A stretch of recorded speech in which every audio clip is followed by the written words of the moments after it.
Hi friends. ஒரு சிறிய கிராமத்தில் அரவிந்த் என்ற ஒரு பையன் இருந்தான். அவன் கனவு பெரிய ஐஏஎஸ் அதிகாரியாக ஆக வேண்டும் என்பதுதான். ஆனால் பள்ளியில் அவன் சராசரி மாணவன்தான். ஆனால் அவன் முயற்சி மட்டும் ஒருபோதும் குறையவில்லை. முதல் முறையாக போட்டித் தேர்வு எழுதினான், தோல்வி. இரண்டாம் முறை மீண்டும் தோல்வி. மூன்றாம் முறை இன்னும் தோல்வி. அதனால் அவன் ஊரில் உள்ள அனைவரும் சொல்ல ஆரம்பித்தார்கள், இதெல்லாம் உன்னால முடியாது. ஆனால் அவர்கள் சொல்வது கேட்டு துவண்டு போய்விடவில்லை.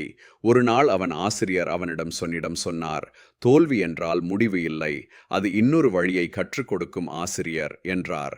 அன்று முதல் அவன் தோல்வியை கண்டு பயப்படவில்லை. தோல்வி வந்தா ஏன் வந்தது, எதற்காக வந்தது என்று ஆராய்ந்து தான் எங்கு தவறு செய்தான் என்பதை அறிந்து மாற்றிக்கொண்டு படித்தான். 4ஆம் முயற்சியில் அவன் தேர்வில் தேர்ச்சி பெற்றான். அவன் புரிந்து கொண்ட உண்மை, தோல்வி நம்மை நிறுத்த வராது, நம்மை தயாராக்கத்தான் வரும் என்பதை அறிந்து கொண்டான்.